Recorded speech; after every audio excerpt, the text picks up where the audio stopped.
What's up guys, I'm Phoenix Master 1 and we have got Legendary Myrrh as our newest wind legendary unit. So she is a flying blue dragon and she can also boost your defense along with being a pair up legendary hero.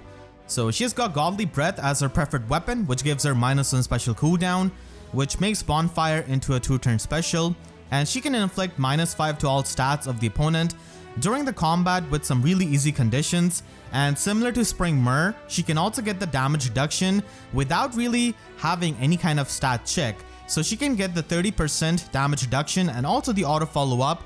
So overall, Legendary Myrrh is like a mix of Spring Myrrh with a bit of sprinkle of Gatekeeper with her Slotsy skill, Darkling Guardian. So this preferred Slotsy skill can give her +6 defense and resistance buff, and also follow-up negation, as well as warp bubble effect for 1 turn. So all of these are going to be visible status, which means that it is susceptible to something like false start, but it is going to be pretty easy to get by just being within 2 spaces of an ally. And warp bubble is basically an effect which can stop any kind of warping effects from happening within 4 spaces of Myrrh. And we have seen this before on Gatekeeper's slot B skill, but she's not completely gonna be copying detailed report of Gatekeeper because she's gonna be missing out on the super obstruct which Gatekeeper has got.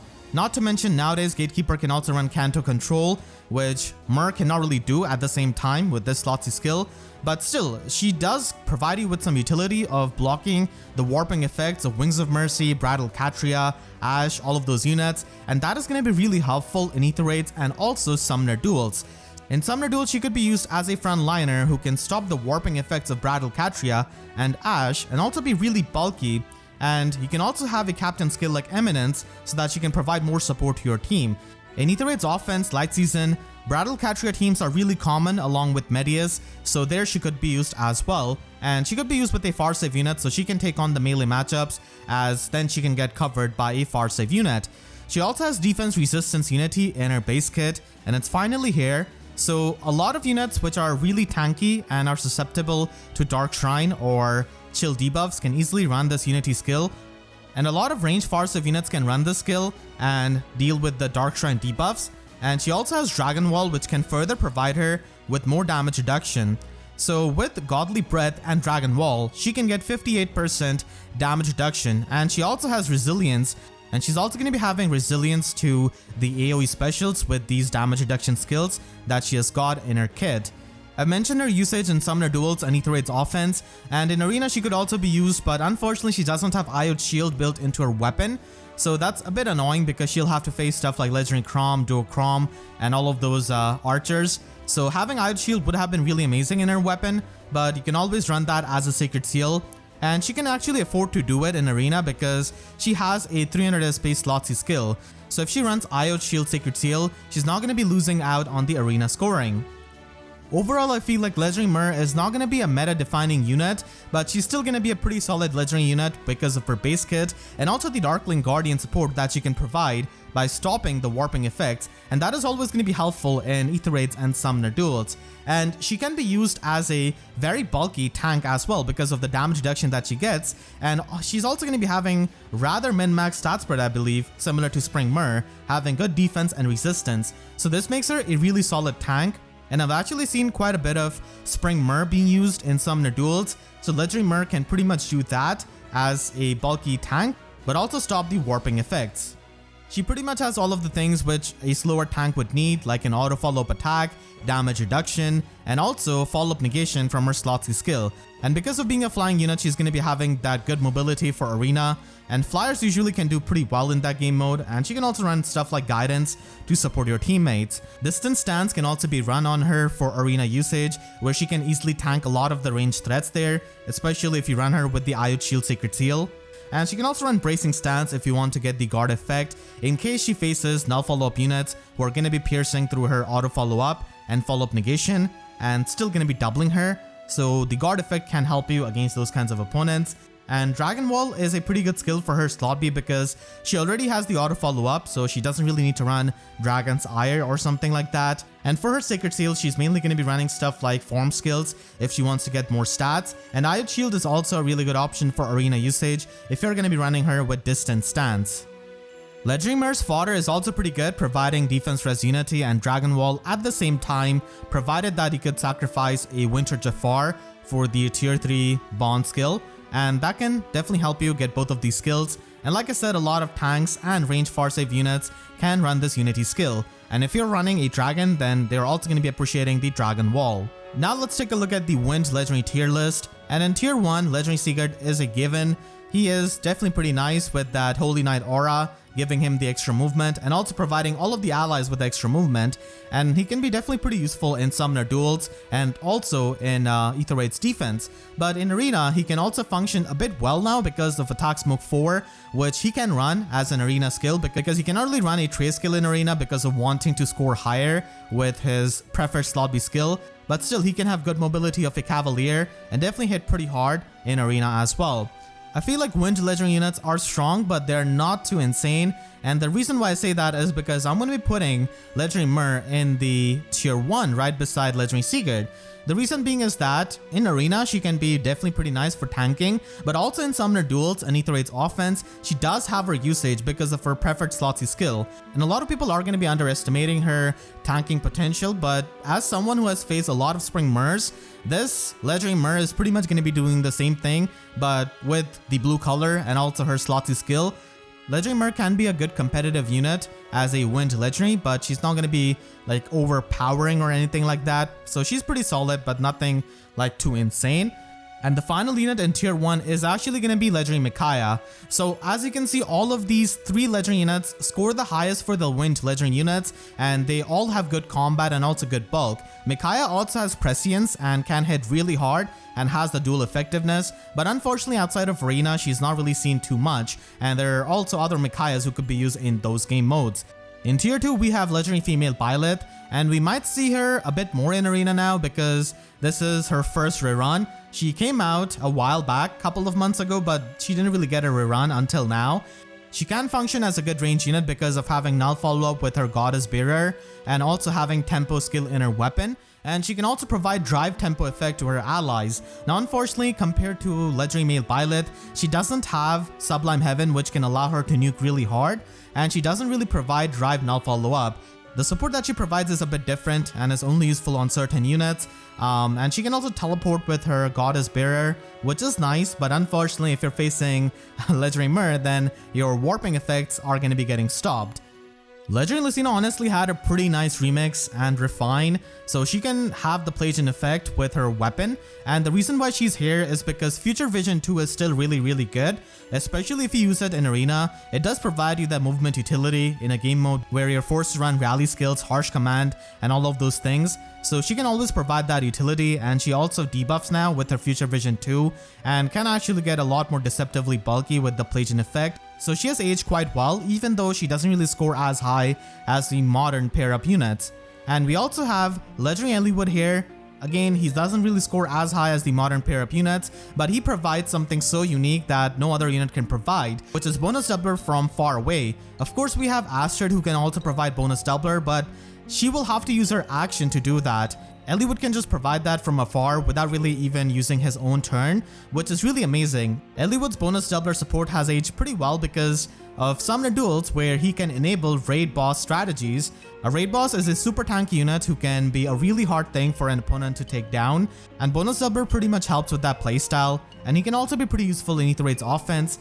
And with the null panic effects that we have with the Shera, Legendary Azura, and the Rouse 4 skills, having bonus doubler can be pretty nice. Eliwood's bonus doubler does actually stack up with the bonus doubler slotty skill, and also bonus doubler if it's built into their weapon like Note or Legendary Myrrh, so that can make a unit extremely tanky with the support. And even though there are going to be a couple of units in the tier 3, still I feel like these units are good, and overall Wind Legendary units are pretty solid. None of them can be considered like super bad or anything like that, and they've all aged up to be pretty good to decent, so it's pretty hard to rank all of them actually. especially when I'm considering their arena combat, their matchups, arena scoring, and also their usage in Ether Raids and Summoner Duel. So ranking them for all of those game modes does get pretty hard. And in tier 3 we have got Guntra. She can work well as a nuke because of Blizzard having Plagian effect on top of the Broadly Fan effect which she had before, so she can really use the debuffs productively. But unfortunately against the common blue tanks like Legendary Hector and Ascended Joshua, she's not going to be doing too much damage because they both neutralize the debuffs on them, so her nuking potential as a green unit can get stopped against those units, but nonetheless she can provide that support with the debuffs and also hit pretty hard. We also have Legendary Corrin with Negating Fang, and having a special like Negating Fang which is immune to lethality and Deadeye's damage reduction piercing is pretty nice. Unfortunately, it is susceptible to Legendary Nana still, and Corrin, despite being a colorless tank, can still get overwhelmed nowadays because of the sheer power level that we have got. And then we have Legendary Lyn and Trade. So Legendary Lyn is not the best unit to be used in arena because of her arena scoring, so that kind of pulls her down, but still she can function well in Ether Raid's defense and even in Ether Raid's offense because of Laws of Decay 2, which can provide her with the Fire Swoop effect. And she also has better damage output now after the Refine because it does give her the true damage based on her speed. Reed recently did get his Refine and Remix, and unfortunately he does not really have access to Kanto with those things, which would have been really good for a Cavalier, especially a mixed phase Cavalier. But still he can provide support with his Freezing Seal 2, which can inflict guard effect on the enemies, and he can definitely get tanky because of the debuffs that he can have and the follow-up negation and the auto follow-up he has got. Now just because these units are in tier 3 does not mean that any of them is bad. They are good in their own right and they do have their niches. It's just that the units above them have the niches which fit into the meta a bit more. Does not really make the tier 3 units worthless or anything like that. I just wanted to give that disclaimer because all things considered, Wind Legendary units are pretty balanced and they are all useful with their niches. And now let's take a look at the other units from this banner.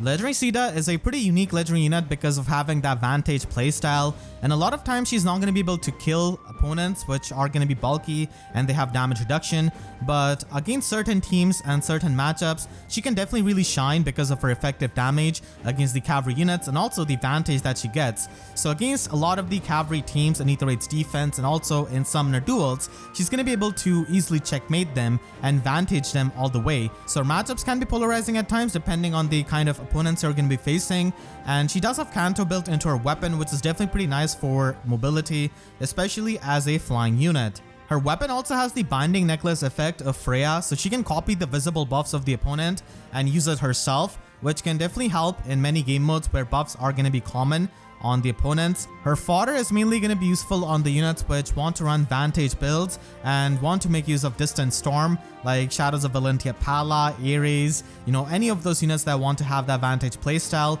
because the chip damage from Distant Storm can definitely help them, and unfortunately cannot really inherit Distant Storm and Attack Defense Rain at the same time because you need to have the prerequisite skill for Distant Storm and Distant Counter. So unfortunately it is not going to be possible, but still this could be a good skill on certain units.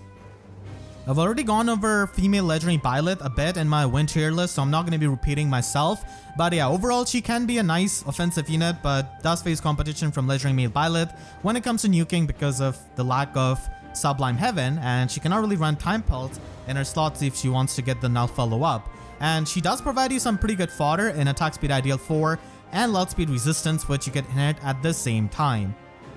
Ascended Joshua is a rather unique dagger unit because of Blade of Johanna, providing him different effects based on from where he attacks from. So if he attacks a foe in the cardinal direction of him, then he can get the Fire Swoop effect, but if he attacks from anywhere else, he can get the true damage based on 15% of his attack stat. So having that Fire Swoop effect means that he can safely attack many of the opponents, and he is not going to be having Kanto and the insane stuff which Yuri has got, but still he can be a pretty strong unit in his own right because of having this effect in his weapon. Definitely pretty unique, and his fodder is also pretty good with Life and Death 4 and Null Follow-Up, which you could get at the same time, or you could also get Life and Death and Green Feud. But feud skills are definitely pretty niche, and the better feud skills are usually blue feud and colorless feud, so green feud is not going to be seen that much. Legend Claude is still king of the Earth season with that Fail Not giving him full null follow-up and Fallen Star giving him 80% damage reduction and also gravity effect on the opponents, so he can be a really strong unit in players' hands with that and also be really annoying for the opponents to face him because of the damage reduction that he has got.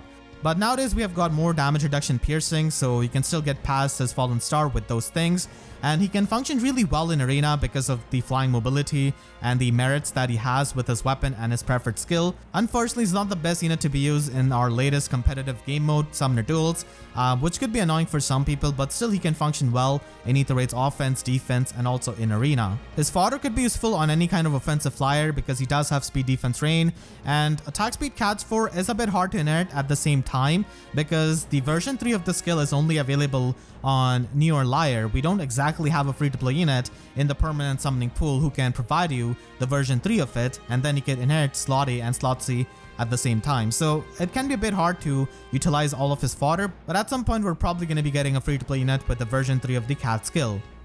Bramimond is a dark mythic unit who can give you extra attack, and Medius can also give you extra attack, and he can actually run with Medius on a Catria Ball team and function well there, but he has definitely seen some rough times because of the save meta and how bulky these units can be and just cover up their allies, so it can be a bit hard for him to get the kills on these kinds of bulky units. But still, Impenetrable Dark can definitely help you isolate the support units out of those save tanks, so he can just ignore stuff like Flame and all of the other supports which save tanks can run, which can definitely make him hit hard at higher investments, especially with a Brattle Catria team.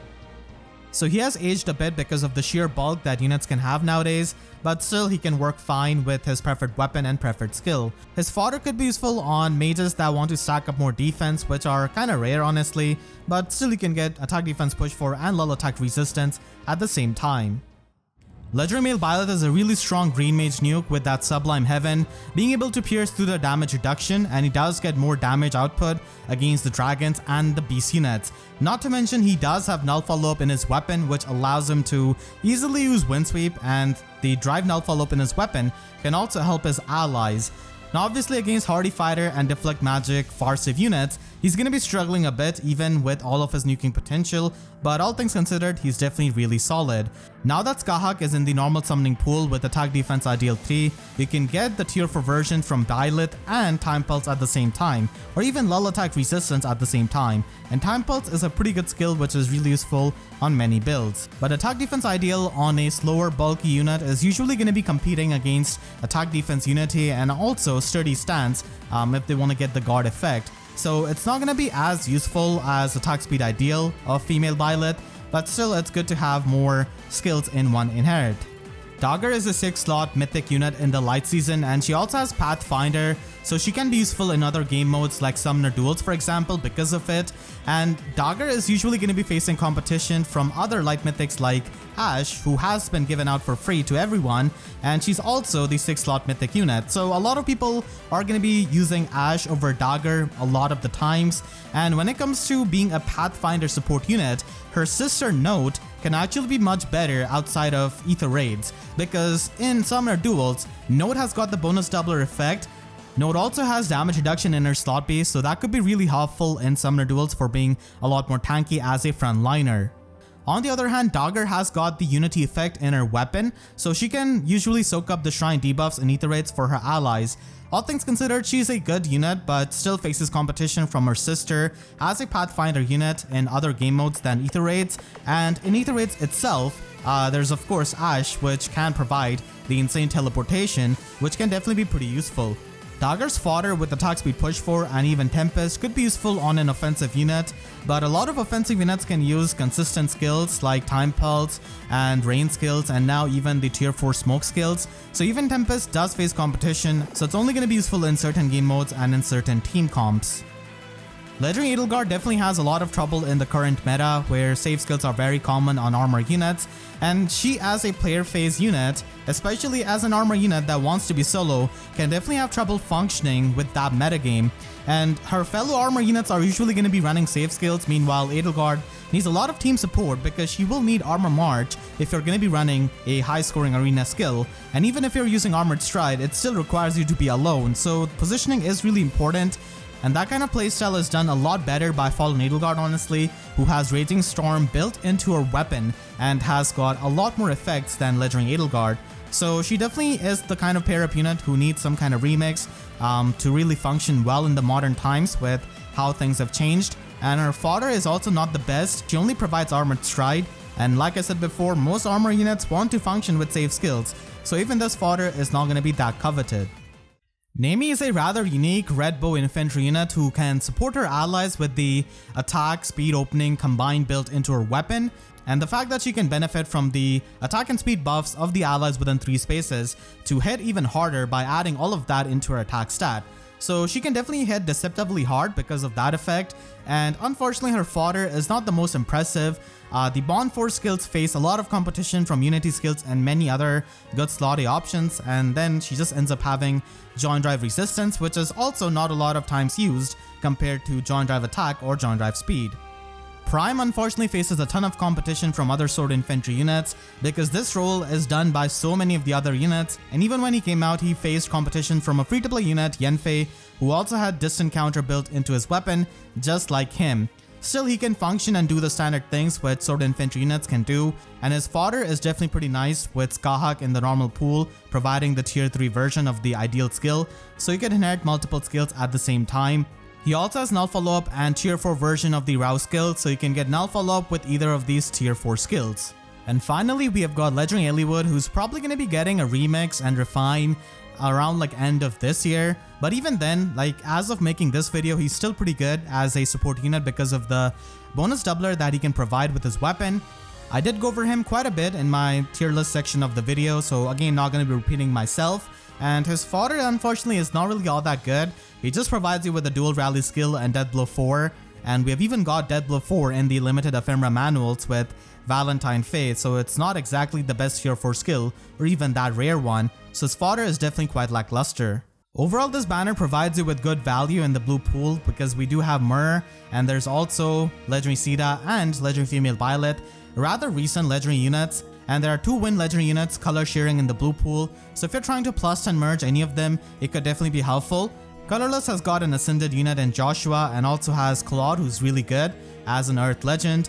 Green pool does have Legendary Male Byleth, so if you're trying to plus and merge him and finish up your merge project from the Hero Rises banner, then this could be an option, but Legendary Edelgard unfortunately does bring down the value of the green pool because of not having much to fodder. The red pool is quite lackluster as it is most of the time. This banner only has 2 mythic units, so if you're trying to invest for ether raids, then this banner really does not do too much for you. Next month in June, we're going to be having the new summer banner, and there's also going to be the rerun of the summer banners. 3 Hopes is also coming out next month, so it would make sense if they try to time a banner along the release of the game. So maybe we could see the new protagonist Shez in that 3 Hopes banner. And at the end of the next month, we're going to be getting another legendary banner. They have explicitly stated that in the announcement board. So next month is not actually going to be a mythic unit, and it is likely going to be a fire legendary because of the seasons that we have. And looking at the next month's Legendary Hero banner, it could be a green fire legendary unit probably. It does show Sothis here, so it's probably going to be some kind of celebration banner for 3 Hopes, I think. I don't think she's going to be in the actual Legendary Hero banner because there's no way they're going to be putting 4 units in one color. That has not happened before, ever. This banner is going to be lasting for 2 weeks, so maybe you can wait and see if you have any of the characters that you like in the new summer banner. And if you're a big 3 Houses fan, then 3 Hopes banner could also happen. So I hope you all enjoyed my banner review. If you did, then make sure to leave a like and a comment, helps me tremendously. And if you really enjoyed, you could always support me directly by using super thanks or by becoming a YouTube member. And for more FEH videos, make sure to subscribe and hit the notification bell because YouTube sub boxes are about as functional as Legendary Myrrh against Groom Roy. So with that said, I'll see you guys next time. Thank you so much for watching and have a great day.